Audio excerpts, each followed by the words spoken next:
Tonight, a storefront smashed in a split second. I just didn't think someone could pick up enough speed to get a quarter of the way through the store. Serious damage, but the worst case outcome avoided. Plus, a coordinated effort to feed local families. We have a lot of people in the community that we know are struggling right now. Reducing grocery waste one bite at a time. And taking Santa's house down the road. The holiday attraction setting up shop in St. Thomas this season.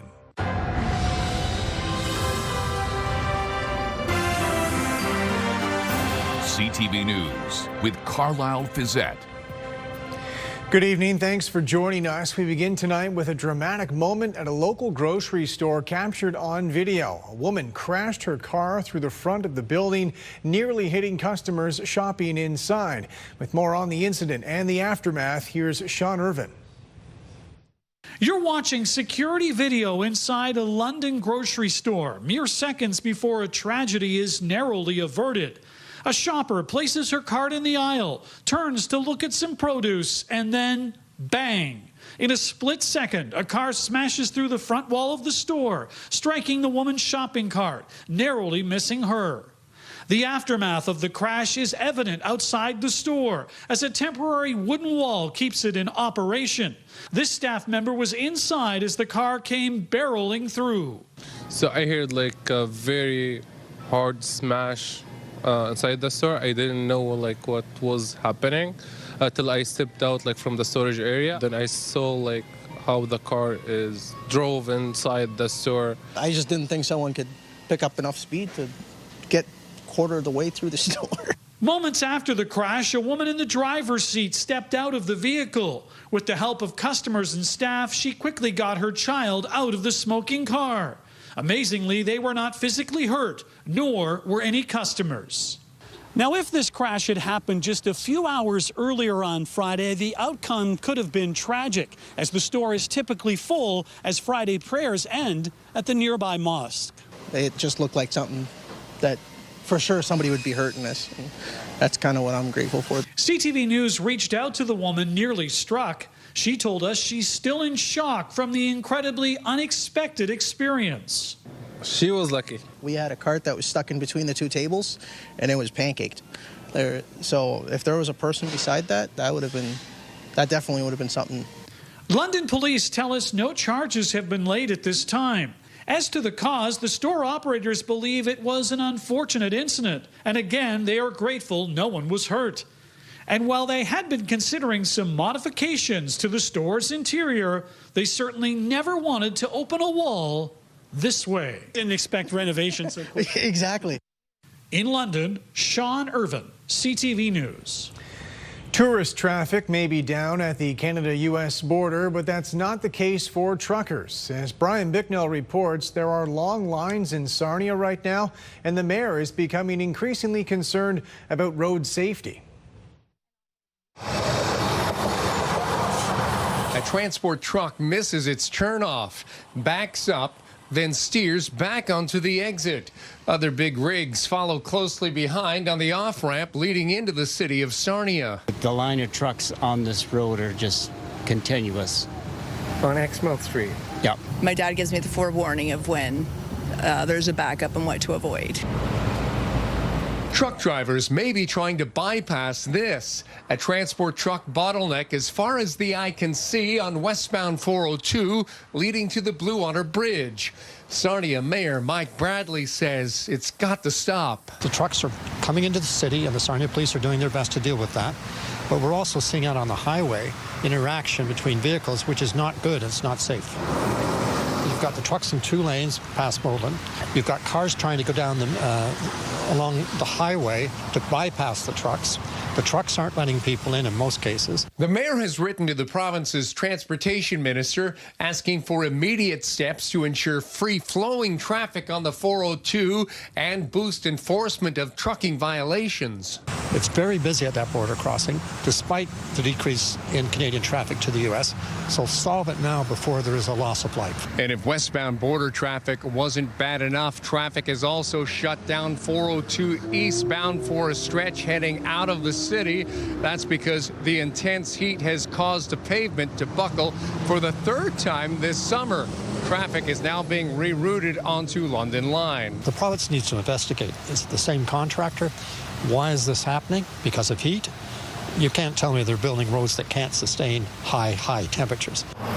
The OPP, meantime, is asking drivers to plan for extra travel time. In Sarnia-Lambton, Brian Bicknell, CTV News. Good evening. Another hot one. Sizzling temperatures this afternoon, feeling like the mid to upper 30s. Daytime high in London coming in at 32. We've had a few spotty showers towards the Bruce Peninsula. This is out of ahead of a cold front that's slowly going to slump into southern Ontario tomorrow. It's a slow mover, but eventually bringing some cooler and drier air. So as we head into the weekend, you'll be sighing in relief. Temperatures out there, though, this evening still feeling like the mid 30s. Just a few clouds as we push toward midnight with light winds, mainly clear conditions. We'll take a look at some showers on the way for your Thursday and a beautiful holiday weekend setting up. We'll have all your local weather details coming up in just a few minutes. Thanks, Julie. A grocery store along Hamilton Road closed up shop this week, and as Lauren Stallone reports, for customers it was unexpected and leaves many in the neighborhood without a nearby food source. This local market shocked its customers earlier this week with the announcement of its closure. Local residents say it was the go-to spot for not only fresh, but affordable produce. We went to this market probably 2 to 3 times a week. Margaret Goodyear says she would buy all of her fruits and vegetables from International Marketplace on Hamilton Road. Because it was so accessible, you could go buy that stuff, consume it immediately, and not have waste. But just a few days ago, on one of her weekly trips to the store, Margaret learned her neighborhood gem was no more. I was driving along and literally and then realized I should keep my eyes on the road. The owner of the plaza says while she understands customers' concerns, she believes this is what is best for the community. We are thinking the best way to help the community to have a Dollarama as an affordable grocery here. She says customers will soon be able to pick up fresh bread and produce in the warehouse across from the previous market location. We understand, this is so hard these days for everyone, and we are trying to help the community, especially in this area, to have a good and affordable product. Experts say this will likely cause a temporary food desert in the neighborhood. A food desert is generally thought of as an economically disadvantaged area of a city that doesn't have easy access to healthy and affordable food. They say individuals without access to a car are most vulnerable. If you have lots of money, you can get a car and drive to a grocery store, or you can order through online grocery delivery services, but they all come at a premium. It was great to be able to walk over there every couple days and get 2 cases of strawberries and not break the bank and do it. Residents say their community is rapidly growing and the need for affordable, fresh food is more important now than ever. I'm hoping that with the influx of new buildings and new residents, that we will see a grocery store or a fruit and vegetable market pop up in that area in not too long. Lauren Stallone, CTV News. Elsewhere in the city, grocery stores are working together trying to prevent food waste. Daryl Newcomb has more on the One More Bite program supporting the London Food Bank. 40% off. The end of day best before will pull off and we'll freeze for the food bank. Walking the aisles of the food basics he manages, Chris Coombs has a keen eye for best before dates. If a steep discount still doesn't see the food sold by its best before, it doesn't go to waste. End of day on the 31st, we pull this, freeze it to donate to the food bank. The One More Bite program actually, it makes me proud to be part of. We have a lot of people in the community that we know are struggling right now. 9 Metro and Food Basics stores in London participate in the One More Bite food recovery program. On the night that a best before date is reached, unsold meat, dairy, bakery products, and prepared meals are loaded onto skids and frozen, awaiting collection by the London Food Bank. It feels good to be able to give back, prevent it from going to waste. We We focus mainly on healthy, nutritious products, make sure we get them to the right people and give back to the community. When you look at what's come in over those past number of years from One More Bite, it's been hundreds and hundreds of tons worth of food. And province-wide last year, One More Bite saw 2.6 million kilograms of food, equal to about 5.2 million meals recovered for food banks. Jane Roy says the London Food Bank has been involved in the program since 2019 and has experienced steady growth in both the volume and variety of food received. It's become a vital part of meeting unprecedented demand. Right now we're serving, double what we did before the pandemic. It's 5,800 families a month, about 17,000 individuals a month get help from the food bank. So this food is going through really quickly. I'm extremely proud of my staff. We're one of the highest contributing stores for food basics. My team's very engaged in it. 247 Metro and Food Basics stores participate in the One More Bite program across Ontario. Daryl Newcomb, CTV News. Local researchers say they've made significant progress on treating a common knee issue. The condition often requires knee replacement, but as Rita Ismail reports, with this new approach, that may not be necessary. Knee osteoarthritis affects people around the world, bringing pain, stiffness, and eventually joint replacement surgery for many. But a new study led by researchers at Western University and the Fowler Kennedy Sport Medicine Clinic is offering hope. The surgeons will try to intervene earlier in the disease process than later, after the patient is not improving with good non-operative care. So in the surgery, they'll take that malaligned limb, so that bowed limb, and actually straighten it to shift loads away from that most damaged compartment of the knee. The 2-year clinical trial followed 145 patients, comparing those who had high tibial osteotomy, or HTO, along with non-surgical therapy, to those who had therapy alone. The results were clear. HTO slowed joint damage, reduced pain, and improved movement, offering the first real evidence that a treatment can actually change the course of osteoarthritis. Surgery has a long-standing history, many decades. It actually has roots in a lot of countries in Europe, and we actually had the original procedures being done here by Dr. Peter Fowler. While HTO is less common than joint replacement, the study's authors say it deserves renewed attention, especially for people in their 50s with specific alignment issues. The study also has wider implications in that it shows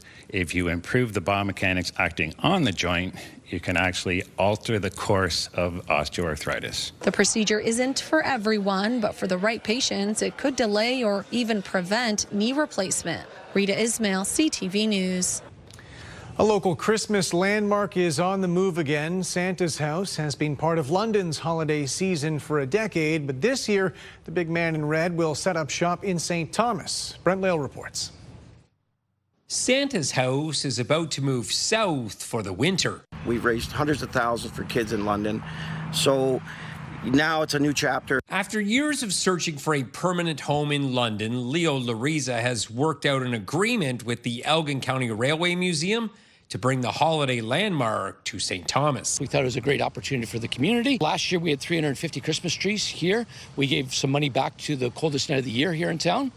And it's just a great opportunity for business to showcase their business, have the trees up, come in, see the trees, and now you're going to see the trees and come see Santa. After 7 years in Victoria Park and 3 more at the Covent Garden Market, it now has a new home. I want to thank London for everything they've done this past 10 years. They've been amazing. It's just that we couldn't come up with another home for Santa in London. I don't know why. Lariza says Will Zufelt and his team approached him and wanted the house. Santa's house will set up shop here this Christmas at the museum.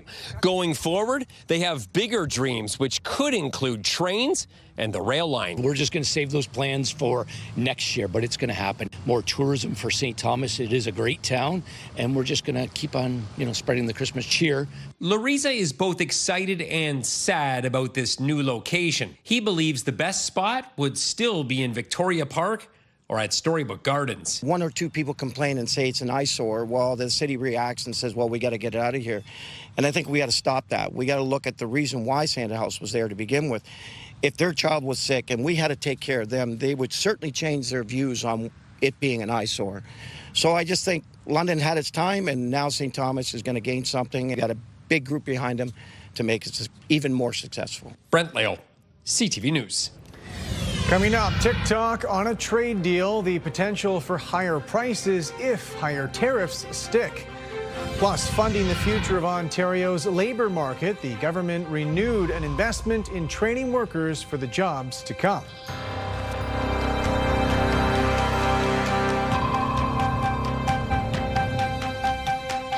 Download the CTV News app and stay on top of local stories as they unfold. We begin tonight with Ontario's Customize your feed and watch live wherever you are. ctvlondon.ca, your home for news.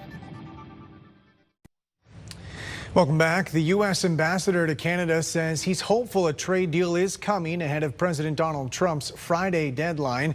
What's not clear whether that can happen before the deadline passes. With the latest, here's Abigail Beeman. A government source tells CTV News there's a good level of optimism about Minister Dominic LeBlanc's next D.C. trip, and discussions will still center on trying to get a deal before the Friday deadline. I'm hopeful that a number of additional irritants, maybe on both sides, will be addressed. While the American ambassador told a Winnipeg audience he's hopeful about a deal in the coming days, and Pete Hoekstra makes it sound easy. We could hammer out a deal, and we would still have time to get coffee and a donut at Tim Hortons before lunch. My life is full of questions. Meanwhile, prices are going up from household product giant Procter & Gamble, expecting about $1 billion hit from Donald Trump's tariffs. In the long term, this direction will weaken the free world more than it will help it, and it will, I think, ultimately weaken the United States as well. So I think it's unfortunate. But Canada. What about Canada? I don't know what they're feeling now at this point. In an interview, U.S. Secretary of Commerce Howard Lutnick, LeBlanc's main point of contact, said the European Union's deal was all about protecting their auto, semiconductor, and pharmaceutical markets, warning President Trump is going to come out in the next 2 weeks with his pharmaceutical policy, and it is going to be higher. Basically, if you are not building your plant in America where we pay for pharmaceuticals, you are going to pay a massive tariff. With that Friday deadline looming, Canadian officials and the American ambassador are messaging optimism just days after President Trump said he hasn't had much luck with Canada and there may not be a deal at all. Abigail Beeman, CTV News, Ottawa. Ontario's Labour Minister announced applications are now open for new funding to train workers. We're building a world-class workforce that will withstand any economic challenge that comes our way. And the foundation of this is the relationship we have with training delivery leaders like the ones in this room and the workers they support. Today, we have some exciting projects to highlight from round 5 of our Skills Development Fund. We're announcing over $20 million through this round to train 4,825 workers and job seekers through 7 priorities for careers in the skilled trades: hospitality, artificial intelligence, and healthcare. This will be the 6th iteration of the provincial government's Skills Development Fund. The minister says the money can be used for innovative projects in healthcare, manufacturing, construction, and the automotive sector. Western Fair organizers are bringing back free concerts this year.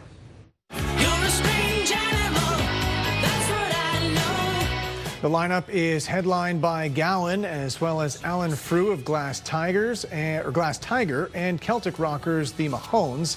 There will also be local and regional performers. Western Fair starts September 5th and runs until the 14th. Heat alerts are in place across the country, with Canadian hospitals reporting a rise in emergency room visits attributed to the elevated temperatures. John Venevalley-Rao reports. In Toronto, it was yet another sweltering day where temperatures felt like they were around 40. It's insufferably warm. Is that the description you wanted? Well, that kind of heat is welcomed by some. More are starting to say they've had enough of it.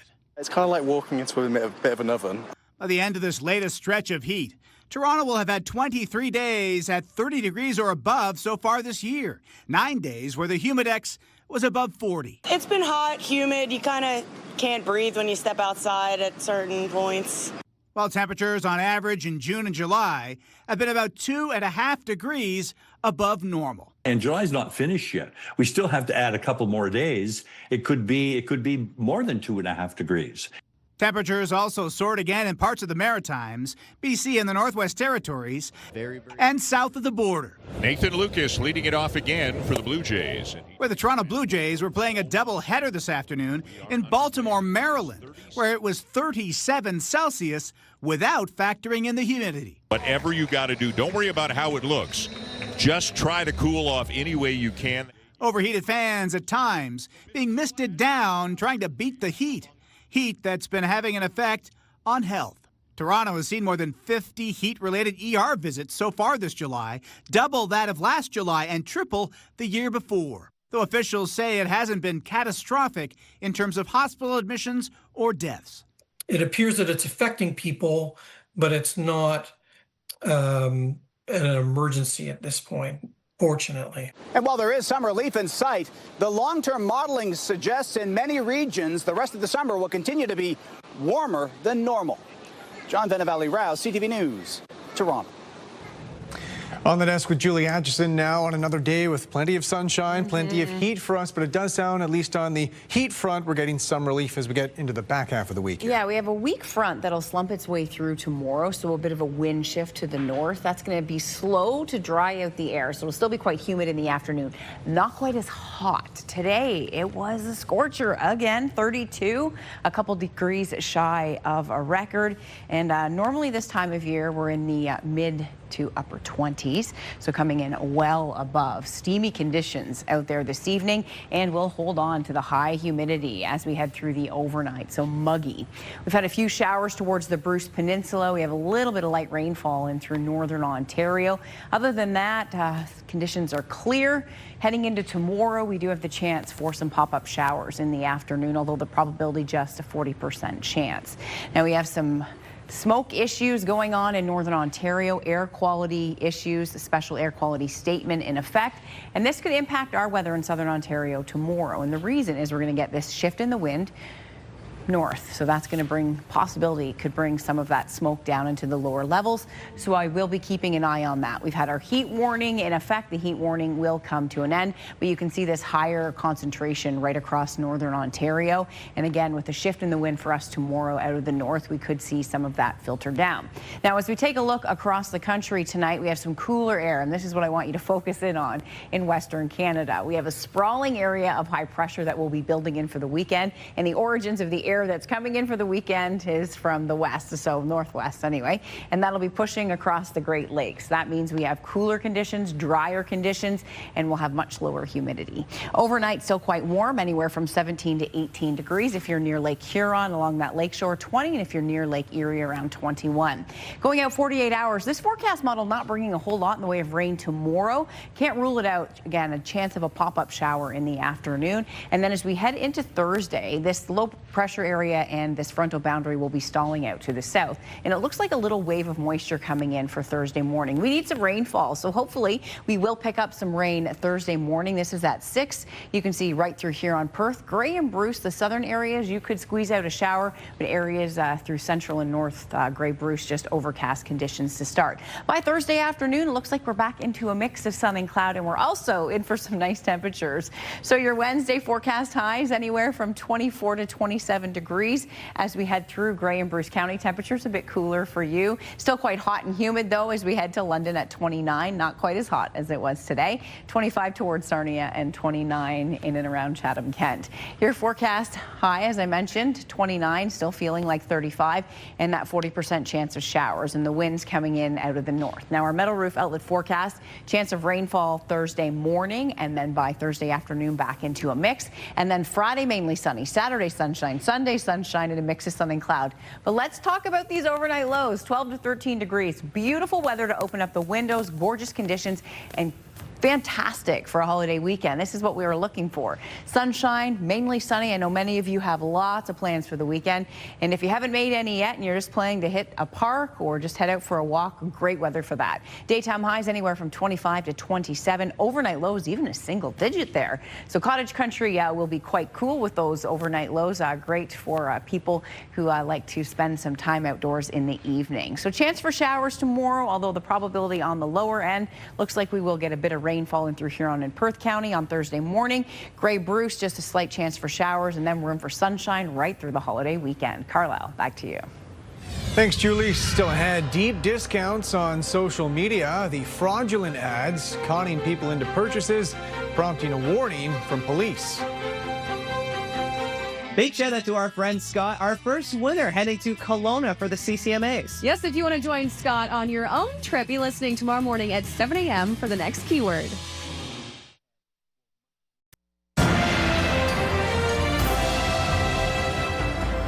Bank of Canada officials are expected to hold their key interest rate steady tomorrow. Economists predict the rate will remain at 2.75%, a third consecutive hold. They cite stubborn inflation numbers and surprising labor market strength as reasons against the bank going with a rate cut. There were also concerns about tariff impacts from the United States. Former Prime Minister Stephen Harper says the current federal government has sought his input when it comes to trade negotiations with the U.S. With more on his insights, here's Laura Woodward. Taking center stage at the Midwestern Legislative Conference in Saskatoon, former Prime Minister Stephen Harper addressed a room full of policymakers from 11 American states and 4 Canadian provinces, sharing personal stories about his time in politics, not mincing words about Russian President Vladimir Putin. Like, Vladimir Putin is a real-life Bond villain. Like, he really is. He was very good at sizing up people's weaknesses and exploiting them and getting them to think he was on their side when he wasn't. I watched this over and over again with this guy. But the main focus of his speech, Canada's tense relationship with the United States. This government did actually ask me a few weeks ago my advice. Harper revealing that Ottawa recently turned to him for guidance on how to handle escalating tensions with the United States. My advice was, yes, on the economy, we've got to kind of get something short-term worked out with the Trump administration, but this really is a wake-up call for this country to truly diversify its trade export markets. CTV News reached out to the federal government for comment about contacting Harper, but did not hear back by the time of broadcast. Saskatchewan Premier Scott Moe supports Harper's call for trade diversification, backing the idea of more international customers. In addition to accessing the rest of the world, access Canadian markets as well. We might be a little bit contrary to public opinion. We think we should be increasing our trade with the United States of America as well, moving forward. But by producing more. And the clock is ticking. Canada remains under the threat of a 35% tariff on exports unless a new trade deal can be reached by U.S. President Donald Trump's deadline of August 1st. Laura Woodward, CTV News, Saskatoon. A new Angus Reid poll has found 60% of recent survey respondents prefer to work from home. That's compared to just 9% of respondents who said they prefer to be on site full-time. The report also found among workers who have been asked to go back to the office, nearly 3/4 said they've agreed to do so, but 23% said they often spend fewer days than required in the office, while 5% said they quit. 30% of respondents who work from home said they would return to the office without complications if their employer asked. A warning from police: beware of social media ads promoting products at prices that seem too good to be true. As Pat Foran reports, more often than not, it's a scam. Well, it seemed greatly discounted. Keith Edwards of Bowmanville says he was on Facebook when he noticed an ad for an electric bike. It had a list price of $900 US, but was heavily discounted to just $92. Who wouldn't want a bargain for an e-bike that looked solid? I'm a regular cyclist, and I just thought this would be a great help. Edwards bought the bike in January, and after 6 months of trying to contact the company and getting nowhere, he's resigned to the fact he'll probably never get it and was scammed. this type of discounted, severely discounted products that are totally bogus. CTV News has done stories on social media ads involving the sale of mobility scooters, lawn mowers, and garden sheds that are all sold at extremely low prices but never show up.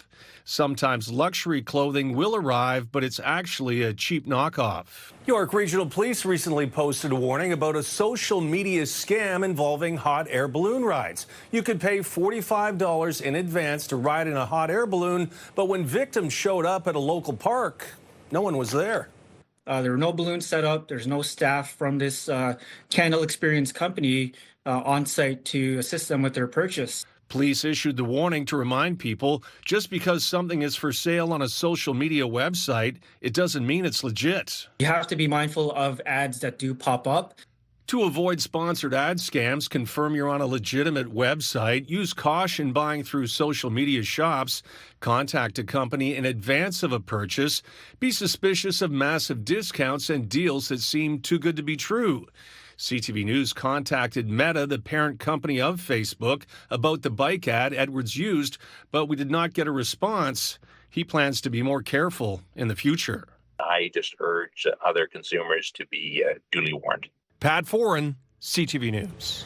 Canada's main stock index finished higher to cap off today's trading, while American markets moved lower. The TSX gained 134 points. In New York, the Dow fell 205. The Nasdaq dropped 80. Canadian dollar down a quarter cent today. On commodity markets, gold gained $14 an ounce, and oil added $2.50 a barrel. When we come back, the workaround created by Elections Canada to deal with a record by-election ballot featuring 200 candidates. Welcome back. Authorities in Stratford say Lake Victoria near the Avon River must be drained, blaming debris blocking the dam's gate. As Karis Mapp reports, the issues stem from last week's intense storm. What was once a full body of water is now draining rather quickly. To avoid flooding during Thursday's storm, the automatic gate at Stratford's RT Ore Dam lifted as expected. The problem now, debris is obstructing the gate from closing. The thinking is that we may have to gradually lower the water level in the Avon River until it is below a level that will allow us to get in there and remove the debris. The water continues to drain. The last we checked, it was lowering at a rate of 1 inch per hour. So that is significant. If we have to continue kind of gradually letting the lake draw down, then we will get to below winter levels, which is quite significant. And people are taking notice. I love kayaking, and then I'm not going to be able to kayak if the water's drained to that low. It won't be as nice for visitors and especially residents as well who like to walk by the river here. Not ideal for this time of year, but officials say they're grateful the dam acted as it should. What happens with the Ore Dam is during an event with that large amount of water coming down, the gates open to actually prevent flooding occurring upstream of the dam, which is kind of the opposite of many other dam structures. Once the debris is gone, getting water back in the river could be more difficult. We need a really good rainfall to kind of build that base back up. Businesses next to the dam are impacted. We have a boat that goes out on scenic guided tours. We have paddle boats, canoes, kayaks. That we go out. So we have a lot of visitors that's come into Stratford. Me and my family were going to go on the boat and go down the river, but we can't because we're not allowed on it. Stratford's mayor, however, remains optimistic about visitors keeping busy. Tourists are tourists for a reason. They find things to do if some things don't work out. It's unclear when people will be able to get back on the water. The Conservation Authority is asking for patience. Karis Mapp, CTV News.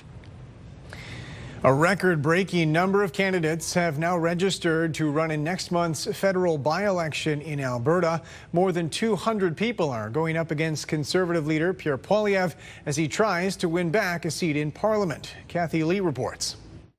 Elections Canada has listed 209 confirmed candidates in the rural Alberta riding of Battle River Crowfoot as of Monday morning, only 7 of whom have political party affiliations, while the majority who've signed up to run are listed as independents.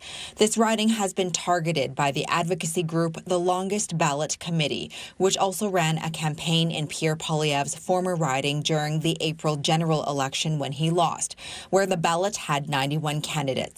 The group is protesting against the first past the post system. We're looking more at how to make candidacies fairer, how to make votes more representative of what people want, and maybe also having more voices heard. The Battle River Crowfoot riding was held by Damien Couric, who stepped down so that Poilievre could run to replace him. The Conservative leader, who is looking to restore his position in the House of Commons, says the long list of names flooding the ballot is an abuse of democracy. And last week, the federal party wrote a letter to the government House leader asking the Liberals to pass a law with stricter rules for federal ballot sheets. It prevents or makes it difficult for credible candidates to get attention. I don't think it's going to make the point that the people behind it want to. Elections Canada says that given the unusually high number of candidates, it has created an adapted ballot where electors can write the name of the candidate they are voting for instead of marking a blank circle next to the name. The by-election is on August 18th. Kathy Lee, CTV News, Calgary. Liquor retailers in Quebec say homegrown wine sales are up since American products were pulled from store shelves. Producers hope the increased demand is sustainable long after the tariff dust settles. Christine Long reports. Quebec wine producers have a lot to offer, like unique grape varieties. Some of them are hybrids for this climate, so you won't find these types of grapes in other places. I am looking at labels. I am trying to buy the maple leaf or the fleur de lis to buy from home. It's not always possible. With the SAQ pulling American products from its shelves, there's more room for local stock, says Mathieu Beauchemin from the Quebec Wine Council. Last few months, we've seen a 60% increase in wine sales in Quebec wine sales at the SAQ compared to the same period a year before, which is significant, especially considering that wine sales in general are down by about 1 or 2% at the SAQ. Boycotts don't tend to last, and that's why they don't work. In this case, what it gave us as an opportunity is to explore new products. McGill University's Pascal Thériault's research includes agricultural economics and marketing. This case, there was a willingness to change, to try something new. And I think in many cases, consumers were quite impressed by what they discovered as far as Quebec wines are concerned.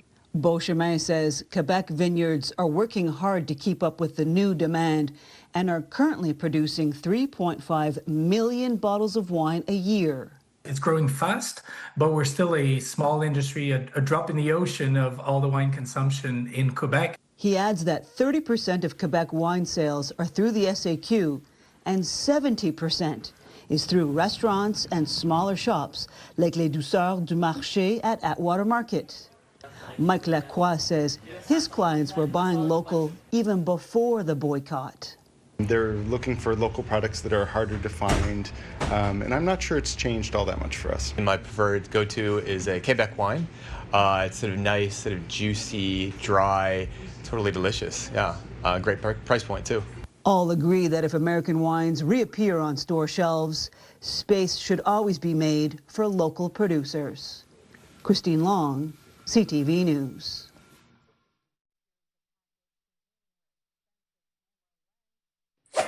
Welcome back to KP's Rescue 975 Farm Edition, brought to you by London's Airport Kia. This week we are meeting 10 adorable 8-week-old puppies. KP is arriving in style in a 2025 Kia Seltos. They're fluffy, they're playful, and they're ready to steal your heart. Meet 10 perfect Shepherd Husky and possibly Akita mix. 7 boys and 3 girls born to a brave mama rescued as a stray. Each one comes vaccinated, dewormed, and the adoption fee includes their future spay or neuter. Don't wait. Your new best friend might just be one of these 10 perfect pups. Visit Animal Alert to apply today. A couple of cuties to share with you this evening. Thank you to Michaela Rose. This is her daughter and her pony, Banana. The intense heat breaks for your Wednesday. The risk of showers Wednesday and Thursday. Can't rule out a thunderstorm. Lots of sunshine for the holiday weekend. And temperatures, warm days, cool nights. Picture perfect for the holiday. Authorities in New York say 4 people, including a police officer, are dead after a mass shooting last night inside a Park Avenue skyscraper. With the latest on the attack, the suspect, and the search for a motive, here's NBC's Jay Gray. A day later, bullet holes and stepped-up security marked the scene of the mass shooting. New Yorkers still stunned by what happened here. Somebody walking around the streets of Manhattan with an assault rifle. It's a little bit scary. The gunman opening fire inside a Park Avenue business tower, killing 4. One of the victims, a New York City police officer working security. Then, wearing a black suit and a bulletproof vest. As officers rush in, taking his own life, the suspect identified as 27-year-old Shane Tamura of Las Vegas. Investigators saying he had a history of mental illness. Sources telling NBC News he left a note at the scene expressing anger his mental illness may be linked to playing football in high school. 2 officials saying he mentioned CTE, a brain disease linked to head trauma, as a possible cause of his condition. He was not an NFL player. We have reason to believe that he was focused on the NFL agency that was located in the building, and we're going to continue to investigate with our federal partners to ensure that we can find a reason. NFL Commissioner Roger Goodell saying an NFL employee was seriously injured in the attack. Overnight, a dignified transfer carrying the body of New York police officer Didarul Islam. He's a true blue New Yorker, not only in the uniform he wore, but in his spirit and energy of loving this city. The 36-year-old father leaves behind 2 young boys and his wife, who is 8 months pregnant with their 3rd child. Jay Gray, NBC News. Leading authorities on food security say a worst-case famine is playing out in the Gaza Strip, predicting a widespread death without immediate action. They say Israel's offensive in Gaza has led to a security breakdown, making it nearly impossible to safely deliver food to starving Palestinians. They also say the aid that is making it in is being hoarded by gangs, reselling it at exorbitant prices. UN officials say 100,000 women and children are suffering severe acute malnutrition in Gaza right now. Ukrainian officials say Russian strikes have killed 17 people and wounded 80 others, hitting a prison in Ukraine's southeast. They say 2 ballistic missiles and 37 drones and decoys were launched late last night. Most of the artillery was intercepted, but 4 hit the prison. Ukrainian leaders are calling it a war crime. A massive fire destroyed a century-old building in downtown Montreal this morning. Nick.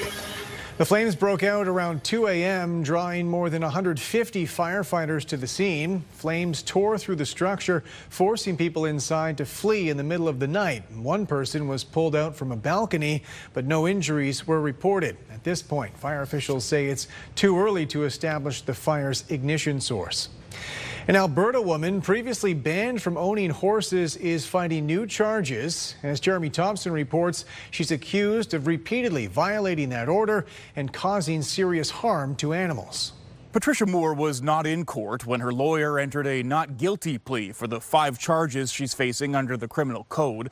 RCMP laid those charges in April after seizing several horses they described as in distress from a farm near Evansburg. Sources tell CTV this is Patricia or Trish Moore's farm. The gate features equestrian silhouettes and the mailbox with a painted horse reads Moore. A pile of horse manure is just inside a gate elsewhere on the property near a sign warning trespassers to stay away. Moore is charged with possessing stolen property and 2 counts of causing unnecessary pain and suffering or injury to an animal. Police also allege Moore violated a lifetime ban on owning, possessing, or caring for horses. That ban was imposed the last time Moore was in court. In 2019, police, with help from the SPCA, found 7 dead horses on her property. They would later seize 65 horses and 6 dogs from that farm. In the trial that followed, the veterinarian who autopsied 2 of the animals testified they had starved to death. Moore avoided a criminal conviction in that case, but was found guilty on 4 charges under the Animal Protection Act in 2022. She was also convicted a decade before of permitting horses to be in distress. People in court today for Moore's appearance tell CTV they're frustrated she hasn't faced stiffer penalties for repeat offenses. Police left several horses in Moore's care after that April seizure, ordering her to rehome them as part of her bail conditions. The case will be back in court early next month to set a trial date. In Evansburg, Jeremy Thompson, CTV News. Finally tonight, a new children's book sharing the story of Terry Fox ahead of the 45th anniversary of his Marathon of Hope. A is for adventure. Terry Fox had an older brother, younger brother, and little sister. It was always an adventure when they played together. B is for basketball. Terry loved all kinds of sports, especially basketball. He worked hard to be a good player. The book is called T is for Terry, an ABC of Courage. The author read it out for kids and parents in the Toronto area this afternoon. The book chronicles Fox's life from his childhood through his famous marathon in 1980. Terry is such a Canadian icon, and he represents the best of what it means to be Canadian. Hope, optimism, courage, selflessness, helping others, and believing in something bigger than yourself. The Fox family were partners in developing the book, and royalties will be donated to the Terry Fox Foundation, which has raised more than $900 million for cancer research since its inception. That's it for us. Thanks for watching. For your latest local headlines, you can always head to our website. And I'm back tonight with your late news at 11. Bye for now.